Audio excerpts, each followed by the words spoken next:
आज परम पूज्य हृदय सम्राट आचार्य श्री तुलसी के पाठ महोत्सव का दिन है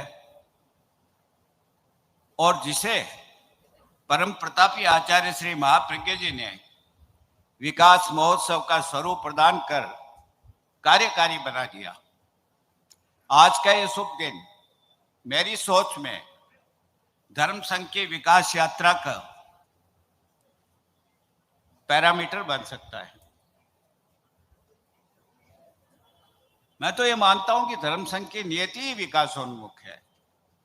परम प्रतापी परम पूज्य आचार्य भिक्षु की धर्म क्रांति समग्र जैन परंपरा में मेरे ख्याल से विकास का एक अद्भुत पर्याय था, इसलिए कि सत्य शोध पर और संकल्प के साथ आगे बढ़ने एक मंशा थी और एक विकास की दिशाएं खुल रही थी। उत्तरवर्ती आचार्यों ने समय की दुहाई देकर विकास की इस गति को बाधित करने का कोई मौका नहीं दिया, बल्कि मैं कह सकता हूं प्रत्येक आचार्य ने विकास के नए स्वस्तिक उकेरे थे। परम पूज्य श्रद्धेय मुनिश्री हेमराजी स्वामी को हम इस रूप में श्रद्धा से नमन करते हैं कि उनकी दीक्षा के पश्चात साधु संस्था में संख्या में कभी कभी नहीं हुई, बढ़ोतरी हुई, इसलिए उनको विकास पुरुष हेम भी कहा जाता है। पूज्य प्रवर श्रीमद जयाचार्य जब इस पट्ट पर विराजे तो उन्होंने धर्म संघ के विकास में कितने अध्याय जोड़ दिए थे। मैं तो यह सोचता हूं कि उन्होंने खाली विकास के सपने ही नहीं देखे, बल्कि धर्म संघ के व्यवस्था पक्ष में मैं तो यह कह सकता हूं कि आमूल चूल परिवर्तन, सामयिक परिवर्तन परम श्रद्धेय श्री जयाचार्य ने किए। उत्तरवर्ती आचार्य नंबर 1 से 8 तक हमने किसी ने उनको नहीं देखा। पंडाल में जितने भी हम लोग हैं गुरुदेव सहित प्रत्यक्ष नहीं देखा। मैं सोचता हूं अप्रत्यक्ष हमने शायद देख भी लिया हो, लेकिन उनको हमने नहीं देखा।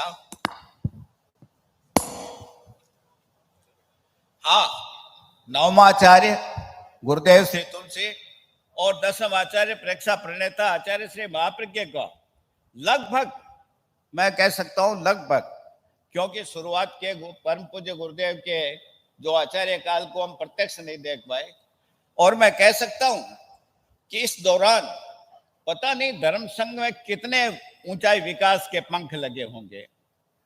और मैं तो यह कहूंगा कि शायद वो युग था कि जब नवोदित तेरा पंथ पूरे समग्र जैन समाज का प्रतीक माना जाने लगा।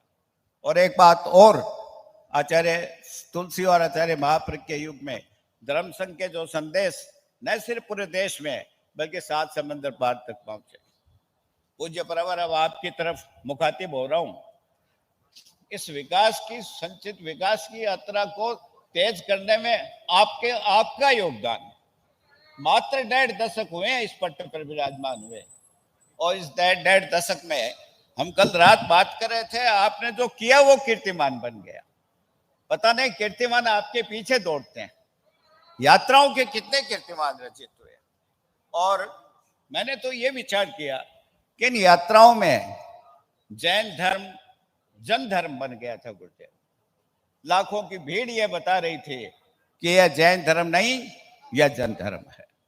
श्रद्धेयवर, इस विकास यात्रा में आपकी ये जो चतुरंगड़ी सेना है, कुछ ऊपर बाकी हम लोग नीचे, इस चतुरंगड़ी सेना की तो मैं आपको क्या बताऊं।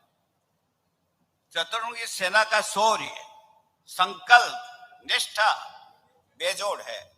और मैं बहुत आदर के साथ कहूंगा कि देश विदेश के किसी भी कोने में हमारे सम्माननीय वंदनीय साधु साथिया और हमारी श्रमण श्रेणी जहां भी पहुंचती है, हर मोर्चे पर जी जान लगा देती है, उसके विकास के लिए सब कुछ करती है। पूज्य प्रवर, विकास की यात्रा में श्रावक समाज का जो योगदान है, अभी मांगीलाल साहब ने इसकी चर्चा की थी, ये योगदान भी गुरुदेव कम नहीं है। और यही कारण है कि धर्म संघ की हर जगह जय विजय हो रही है। पूज्य प्रवर, मैं पिछले 3 दशक से मेवाड़ में रह रहा हूं और मेवाड़ में भी बौद्ध भूमि राजसमंद में मेरा प्रवास है। और पता नहीं, हम हर साल बौद्ध दिवस का कार्यक्रम आयोजित करते हैं बहुत भव्य रूप से। इस बार पता नहीं गुरुदेव क्या हुआ, बौद्ध दिवस का कार्यक्रम चल रहा था और पता नहीं कोई दिशा संकेत मिला, मुझे पता नहीं कौन था, एक सूझ आई कि यदि उस समय हमारे राजसमंद के वो जुझारू श्रावक नहीं होते, तेरा पंथ कहां से होता? संत भिक्षु को राजसमंद क्यों भेजा जाता, क्यों भेजा गया? संत भिक्षु को बोधि कैसे प्राप्त होती? और तेरा पंथ का उदय हुआ। बहुत विनम्रता के साथ और बड़े गर्व के साथ कहूंगा कि इसके पीछे श्रावक समाज की पृष्ठभूमि है। पूज्य प्रवर, हमने उस समय नाथ द्वारा के उस प्रसंग को याद किया जब आचार्य भिक्षु को निष्कासित किया गया नाथ द्वारा से। नाथ द्वारा के श्रावकों ने अपने घर खाली कर दिए। गुरुदेव सामान बैलगाड़ियों पर लाद कर बनास नदी तक पहुंच गया और तब वहां के गोसाई जी को पता लगा, रे ये क्या हुआ। हमने याद किया उदयपुर के उस प्रसंग को जब परम सत्य आचार्य श्री भारमेल जी का निष्कासन हुआ।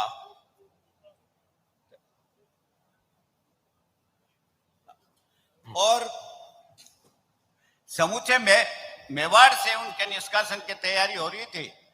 उस समय मेवाड़ के सभी श्रावकों ने राजसमंद में बैठ के निर्णय किया कि हम भी मेवाड़ छोड़ देंगे। पूज्य, मैं ये बता रहा था कि श्रावक समाज की जो शक्ति है, जो क्षमता है, वो अपने आप में अद्भुत है। पूज्य प्रवर, मैं समझता हूं ये तो ट्रेलर है खाली। तब से लेकर आज तक तो समस्त श्रावक समाज ने जो बलिदान दिया है, बलिदानी भावना लंबी सूची है उनकी, और हम श्रावक खंबे की तरह खड़े रहे हैं। मुख्य मुनि आप विराज हो, हम कभी हिले नहीं। तूफान आए, कुछ भी आए, दुनिया कुछ भी कहे, और इसका कारण एक था कि उस समय आचार्य भिक्षु ने जब एक एक व्यक्ति को तैयार किया था तो लोग कहते थे कि भिकनरा भरमाया पाछा कदे नहीं आया। वो संस्कार हमारे में है।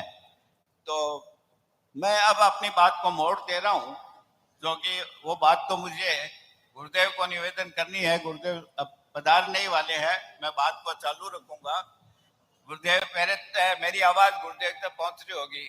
इस बार गुरुदेव ने एक चीज सोची है, मुझे पता नहीं पिछले 200 वर्षों में श्रावकों ने अपने आचार्य से वो चीज मांगी या नहीं मांगी। आज मैं एक चीज मांगना चाहता हूं निवेदन के रूप में। आषाढ़ सुदी 13 आचार्य भिक्षु के जन्म तिथि, आषाढ़ सुदी 13 आचार्य भिक्षु की बौद्ध भूमि, लेकिन मेरा मानना है कि उससे भी अधिक आषाढ़ सुदी 13 श्रावक समाज के शौर्य का दिन है, श्रावक समाज के प्रकट होने का दिन है। इसलिए गुरुदेव से मेरा यह विनम्र निवेदन होगा कि इस दिन को कृपा करके चिंतन करके श्रावकों के शौर्य के रूप में इस दिन को घोषित किया जाए। शब्द चाहे कुछ हो, इसके पीछे एक ही आधार है कि पूरे देश में उस दिन हम हमारे अतीत का सिंहावलोकन करें, हम अपनी कृतज्ञता ज्ञापित करें उन श्रावकों के प्रति। आज को संवारने की हमारी तैयारी हो, जो खामियां गलतियां उसको ठीक करें और भविष्य के लिए मैं एक ऐसी विरासत हमारे श्रावकों को दे सकें। तो ये मेरा निवेदन है। आचार्य श्री तक आवाज नहीं पहुंची है तो मैं फिर पहुंचाऊंगा। अब मैं थोड़ी सी बात को मोड़ दे रहा हूँ। मोड़ ये दे रहा हूँ कि गुरुदेव, हम मानते हैं कि आप तो आगे हो और हम सारे धावक हैं, दौड़ने वाले हैं। तेरा पंथ में साधु साथियां और श्रावक चल नहीं रहे, मेरे हिसाब से वो सब दौड़ रहे हैं। तो पूज्यवर, हम सारे धावक हैं, बहुत सब कुछ बढ़िया है, लेकिन एक बात मुझे बहुत कहनी जरूरी है। वक्त कुछ और भी कह रहा है, कुछ ऐसी विसंगतियां हैं, ऐसी चुनौतियां हैं जो हो सकता है बैरियर बन जाए, हमें उनके अनदेखी करनी ठीक नहीं रहेगी। मैं संक्षेप में खाली तो उनके नाम गिनाऊंगा। चाहे पाश्चात्य सभ्यता की बात हो, पाश्चात्य सभ्यता तो ऊपर से नीचे है, जीवन के रग रग में हमारे यहाँ व्याप्त हो गई है। दूसरी बात है, पुश्तनीय संस्कारों का क्षरण हो रहा है।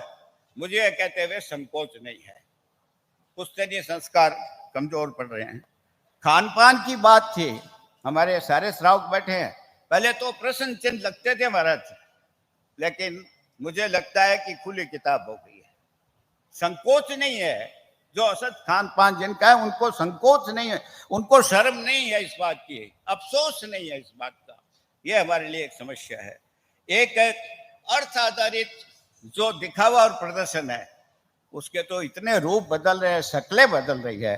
और एक अंतिम बात कहूंगा महाराज, वो मैंने अभी विचार किया कि धर्म क्षेत्र में भी जो दिखता वह होता नहीं है। मैं दिख रहा हूं, हो सकता है मैं वो नहीं हूं। तो इन सारी विसंगतियों के लिए हमें लड़ना पड़ेगा। मैं एक बात और कहूंगा महाराज कि मुझे यह भी कहते हैं संकोच नहीं है कि समय की गर्म हवाएं यहां तक भी पहुंच रही है। समय की गर्म हवाएं हमारे, हो सकता है हमारे साधु साथियों को छूने का प्रयास करें, छू रही है। हमारी बात नहीं कह रहा हूं। हमारा सौभाग्य है कि हमें एक नेतृत्व प्राप्त है, एक मर्यादावली हमें प्राप्त है। हमारे यहाँ सारना वारना के हमारे यहाँ व्यवस्था है, और कुछ गड़बड़, शुरुआती गड़बड़ होती है तो परिष्कार के भी साधन है। लेकिन हमारा क्या होगा गुरुदेव? हमारा से मेरा कहने का मकसद ये है कि श्रावक समाज के पास कोई सर्वमान्य नेतृत्व नहीं है। ये मैं नहीं कह रहा हूं। परम श्रद्धेय गुरुदेव तुलसी के साथ मैं बैठा था, बात हो रही थी। अचानक गुरुदेव के मुंह से एक बात निकली कि मैंने धर्म क्षेत्र में तो ऐसा सटीक नेतृत्व कर दिया, लेकिन मैं एक बात 30 लेके जा रहा हूं कि मैं श्रावक समाज में कोई नेतृत्व पैदा नहीं कर सका। अब परम पूज्य आचार्य उस गुरुदेव की उस व्यथा को, पीड़ा को अब सही करने का वक्त होगा। एक बात कहना चाह रहा हूं कि आज के जमाने में जो तर्क और वितर्क है, उन तर्क वितर्कों के बीच में एक अच्छे संवाद मुझे नहीं मिल रहे हैं। मेरी आवाज सिर्फ पंडाल में नहीं, मुझे उम्मीद है कि मेरी आवाज देश के हर कोने में पहुंच रही है। ऐसे संवाद मिल रहे हैं कि बरसों की पुरखों की पुण्याई से प्राप्त तेरा पंथ के गुरु परंपरा का जो चिंतामणि रत्न हमारे पास है, उसको भी लोग खोने की तैयारी कर रहे हैं। मुझे तो लगता है यह अज्ञान है। अज्ञान ही होना चाहिए। प्रलोभन भी हो सकते हैं, तर्क वितर्क भी हो सकते हैं। तो ऐसी स्थिति में हमारे लिए बहुत आवश्यक है कि हम इस दिशा में काम करें। मैं महाराज सो रहा था, मेरे मन में एक बात आई कि मैं एक तेरापंथी माँ के पेट से जन्मा हूं। बस क्या ये हमारी पहचान ठीक है क्या कि मैं तेरापंथी हूं? आगे वाला समय ये नहीं कहेगा, अलाउ नहीं करेगा इस बात को। और इसके लिए मैं सम्माननीय साधु साथियों, गुरुदेव को तो है, गुरुदेव के अंतर्गत सारा काम है, सम्माननीय साधु साथियों को, आप सबको, सभी संघीय संस्थाओं को मैं विनम्र निवेदन करना चाहूंगा कि हमें इसके लिए एक काम करना पड़ेगा। और काम क्या होगा?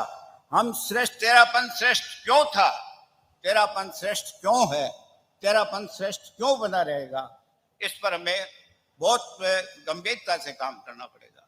हमारी संघीय संस्थाएं, मुझे क्षमा करें, मैं भी बहुत इनके साथ 50 वर्षों तक आसपास रहा हूं। अब तो इतनी लंबी लिस्ट हो गई संघीय संस्थाओं के कार्यक्रमों की कि हमारे साधु साथियां कहते हैं कि रोज कोई नया कार्यक्रम तैयार होता है। मुझे उसमें कोई ऐतराज नहीं। मुझे इस बात पर है कि हमारे साधु साथियां, हमारे संस्थाएं जमीन पर दो बातें पक्की करें कि हमारे संघीय संस्कार कितने मजबूत, और दूसरी बात है संघीय श्रद्धा कितनी मजबूत, और संस्कारों की जमीन कितनी मजबूत। इस जमीन पर यदि वो जितनी भी फसलें उगाएंगे, कोई इसमें दिक्कत नहीं होगी। अब अपनी बात को मैं अंतिम छोर पर ले जा रहा हूं। हमें यह भी बताना पड़ेगा कि आचार्य भिक्षु ने एक एक व्यक्ति के लिए रात जगाई थी। और आज क्षमा करें, मैं क्या कहूं, कभी कभी हमारे ही लोग कह देते हैं कि 150 कम हो गए तो क्या फर्क पड़ेगा। क्षमा करें आप, तेरापंथ का एक एक श्रावक बहुत मूल्यवान है। यह हमारी सबकी जिम्मेदारी है कि यदि अज्ञान है तो उसको ठीक करें, और हम हर दृष्टि से हमारे श्रावक समाज को सुदृढ़ करने का हमारा प्रयास हो।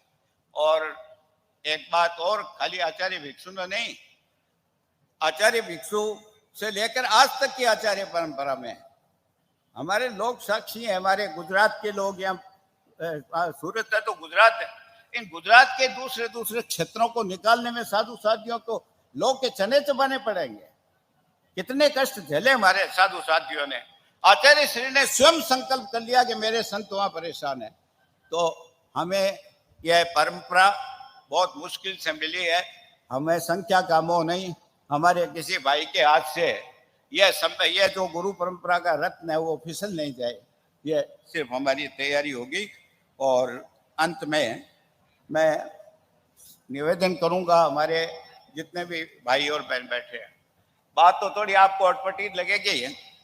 आप और हम कोई अच्छा काम करके आते हैं तो आचार्य श्री भी की नजरें बहुत अच्छी होती है, समाज वर्धापित करता है हमको, कहते हैं भाई बहुत बढ़िया काम हुआ। तो आप बताइए, आप कोई गलती करें, आप कोई गलती करें, हम कोई गलती करें तो क्या संघ और समाज को हमें टोकना नहीं चाहिए? क्या उनको दिशा निर्देश नहीं देना चाहिए? उनको ना नहीं कहनी चाहिए? आजकल एक प्रवाह चल पड़ा है, जो होता है सो होने दे। मुझे याद है कि आज से 20 वर्ष पहले मैंने एक संपादकीय लिखा था तेरापन टाइम्स में, और उसका यही शीर्षक था, जो होता है होने दे, क्या ठीक है? साध्वी प्रमुखा कनक प्रभा जी ने इसको इतना पकड़ा, और पकड़ा नहीं, जीवन पर्यंत तो वो मेरे ख्याल से इस बात पर कड़ी टिप्पणी करते रहे कि क्यों होता है ऐसा होने दें। तो मैं आज आपसे यही कहूंगा कि हम बहुत विनम्रता से आपकी गलती पर यदि ना कहें तो आप कृपया बुरा मत मानिएगा, और हमारा परिष्कार हो। और आचार्य तुलसी की उस बात के साथ मैं अपनी बात को समाप्त करता हूं कि गुरुदेव ने कहा था कि मुझे तेरा पंथ की धवल चद्दर पर एक पेन जितना, पेन की नोक कितनी होती है, वो धब्बा भी मुझे बर्दाश्त नहीं। यह था गौरव हमारा, यह था गर्व हमारा, हमारे सम्माननीय साधु साथियों और हमारे सभी श्रावक, हम चारों इस रथ के पहिए हैं। इस रथ को हमें और ऊंचाइयां देनी है, हमें और बहुत अभी बड़े काम करने हैं। इसी भावना के साथ ओम।